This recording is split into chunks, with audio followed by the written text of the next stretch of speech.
गणेशोत्सवाच्या पार्श्वभूमीवर शहरात उत्साह आणि भक्तीचा माहोल आहे।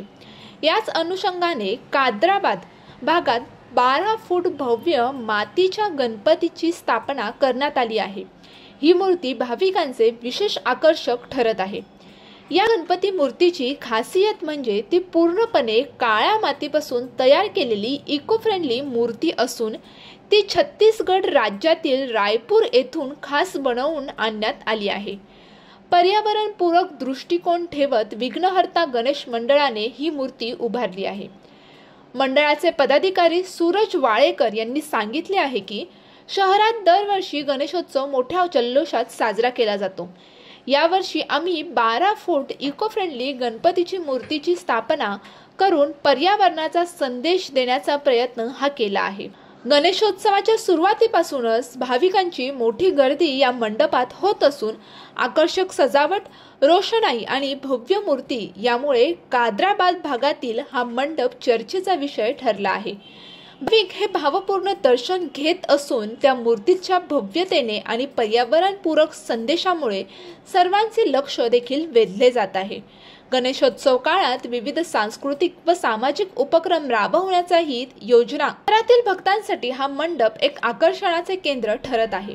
12 फुटी विघ्नहर्ता गणपती या वर्षीच्या उत्सवाची खास ओळख ठरली आहे। मूर्ती आहे, या हाईटची मूर्ती आजपर्यंत पर्यावरणपूर्वक मी कुठेही पाहिली नाही। ही प्रथमच महाराष्ट्रामध्ये ही मूर्ती आहे जिची हाईट जवळजवळ 12 फुटाची आहे आणि पूर्णपणे ही शाडू माती, ज्याला आपण काळी माती पण म्हणू, त्या मातीची बनलेली आहे। म्हणजे जेव्हा विसर्जन बाप्पांचं होईल त्यावेळेस पाण्याला प्रदूषण, पर्यावरणाला कुठल्याही प्रकारचा धोका या मूर्तीकडनं राहणार नाही। गणेश रामराव शिंदे। जसे की आमच्या अध्यक्षांनी सांगितलं, छत्तीसगड रायपूर येथून मूर्ती आणलेली आहे। पूर्ण महाराष्ट्रामध्ये एकमेव मूर्ती आहे महाराष्ट्रामधील जी छत्तीसगड रायपूर येथून आलेली आहे। मूर्ती पूर्णपणे इको फ्रेंडली आहे, त्याच्यामुळं भाविक भक्तांमध्ये पूर्ण उत्साह आहे बघण्यासाठी। जालना शहरातून खूप दूरदूरून भक्त येतात बघण्यासाठी। सध्या आमच्या तर आतापर्यंत मुंबई, संभाजीनगर, पुणे, वैजापूर, नांदेड, हिंगोली, अकोला इथून भक्त इथं दर्शनासाठी आलेले आहेत। त्यांनी आम्हाला इथून भेट दिली आहे की त्यांनी असं सांगितले आम्हाला की पूर्ण महाराष्ट्रामध्ये एक नंबर मूर्ती आहे म्हणून।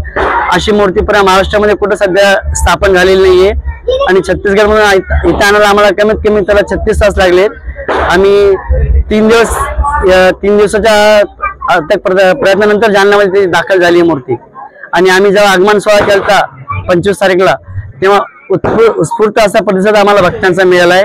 छत्रपती शिवाजी महाराज पत्रावर आम्ही आगमन केलं होतं तेव्हा खूप उदंड असा प्रतिसाद भक्ताचा भेटलाय आणि असाच प्रतिसाद पुढे पण आम्हाला लाभो अशी आम्ही गणपती चरणी प्रार्थना करतो। खूप खूप धन्यवाद। काय नाव आपलं? माझं नाव सोमेश बबनप्पा खताडे। मला सांगा गणपती कशा प्रकारे बनलेला आहे आणि काय? आम्ही हा गणपती छत्तीसगड रायपूर येथून आणलेला आहे। हा गणपती काळ्या मातीचा बनलेला आहे, इको फ्रेंडली आहे, जेणेकरून पर्यावरणपूरक आहे गणपती। आणि आमच्या गणेश मंडळाचं नाव विघ्नहर्ता गणेश मंडळ आहे, कोष्टी गल्ली, कादराबाद, जालना। याचे फायदे काय? हे पर्यावरणपूरक आहे, ज्याने पाणी प्रदूषण वगैरे होणार नाही। काय नाव? नाव काय मंडळाचं? सूरज राजेश वाळेकर।